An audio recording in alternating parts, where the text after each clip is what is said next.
Muy buenos días, mi nombre es Ángel Solano, soy estudiante del Bachillerato en Ciencias Tecnológicas en la Universidad Estatal a Distancia. A continuación les voy a comentar un poco sobre elementos pilosos.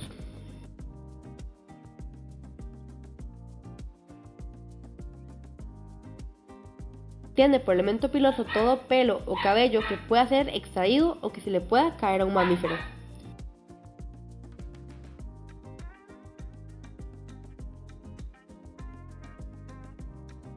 La rama específica de la dermatología que se encarga del estudio del cabello y el cuero cabelludo es la tricología. Esta disciplina se enfoca en la salud capilar, así como en las diversas condiciones que van a afectarlo, como el crecimiento, la estructura y la apariencia del cabello.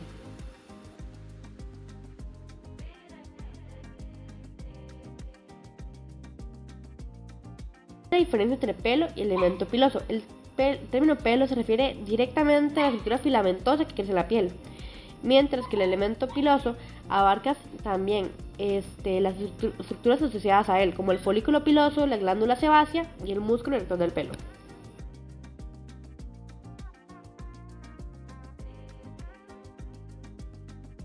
La estructura del elemento piloso, como les comentaba, se conforma a varias partes, que incluyen el tallo del cabello, que es la parte visible, el folículo piloso, que es la parte que se encuentra debajo de la piel, la que usualmente no solemos ver, y donde se origina el cabello, la glándula sebácea, que produce el sebo para lubricar el cabello, mantenerlo hidratado y brilloso, y el músculo erector del pelo, que provoca la erección del pelo en respuesta a estímulos como el miedo o la ansiedad.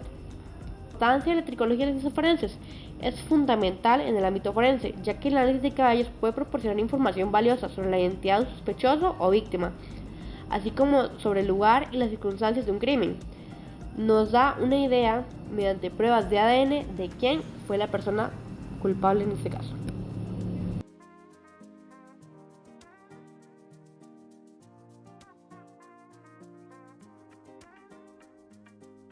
Básico y los materiales para el levantamiento de elementos pilosos.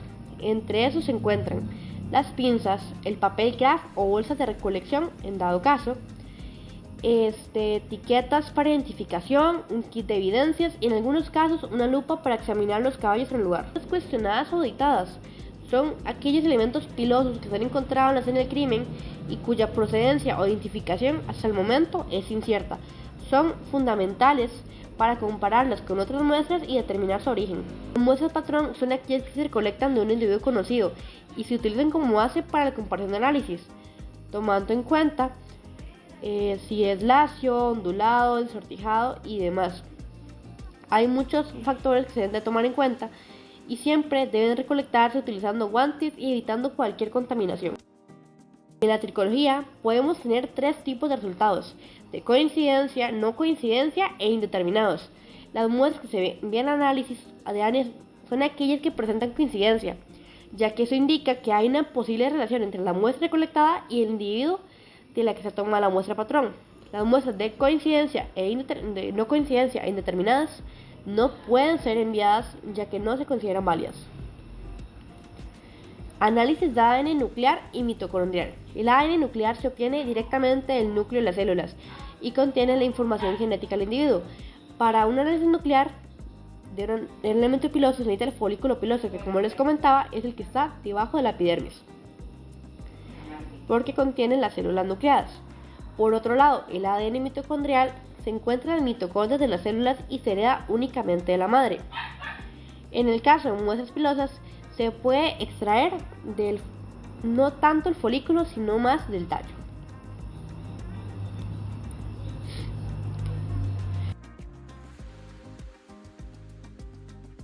¿Cuáles son las recomendaciones para evitar contaminación y pérdida de evidencia? Utilizar guantes en todo momento al manipular la evidencia. Almacenar las muestras en contenedores adecuados y etiquetados. Evitar el contacto directo con superficies que puedan contaminar la evidencia. Y transportar las muestras de manera segura, evitando cambios bruscos de temperatura.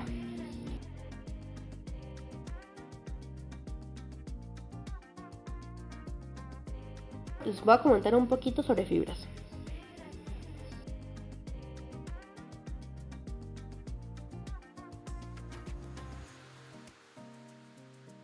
Son estructuras alargadas y delgadas que pueden ser naturales o sintéticas. Se presentan en diversos materiales.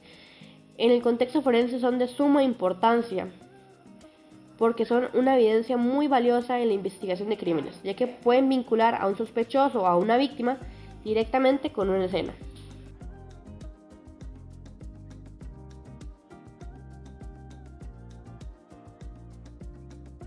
Existen dos tipos, naturales y sintéticas. Las naturales provienen de fuentes orgánicas como plantas, por ejemplo el algodón, o animales, por ejemplo la lana de las ovejas. Las fibras sintéticas son producidas artificialmente a partir de productos químicos, por ejemplo el poliéster.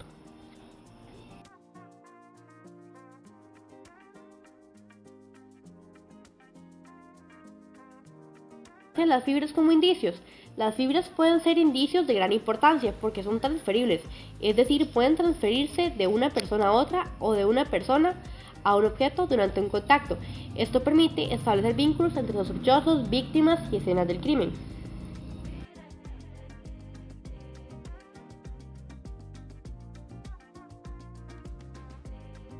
Para levantamiento y embalaje de fibras. Para el levantamiento de fibras se deben seguir los siguientes pasos. Primero, inspeccionar visualmente la escena del crimen en busca de fibras. Utilizar pinzas o cinta adhesiva para recolectarlas sin dañarlas ni contaminarlas. Colocar las fibras en un contenedor adecuado, como un sobre de papel o un frasco de vidrio esterilizado. Etiquetar el contenedor con la información correspondiente.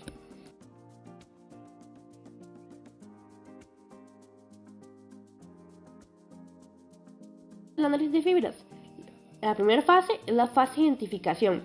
En ella se determina la naturaleza de la fibra, natural o sintética, y cuál es su origen. La segunda fase es la fase de comparación. Se compara la fibra recolectada con muestras de referencia para establecer una posible coincidencia.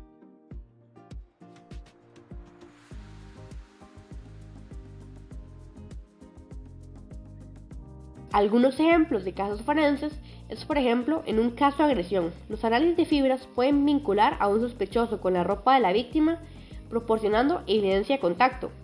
En un caso de homicidio, las fibras encontradas en el lugar del crimen pueden coincidir con las fibras de la ropa del sospechoso, apoyando la conexión entre ambos.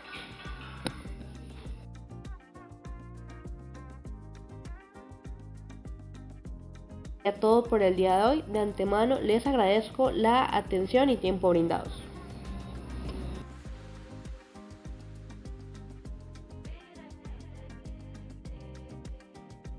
Tengan un muy buen día.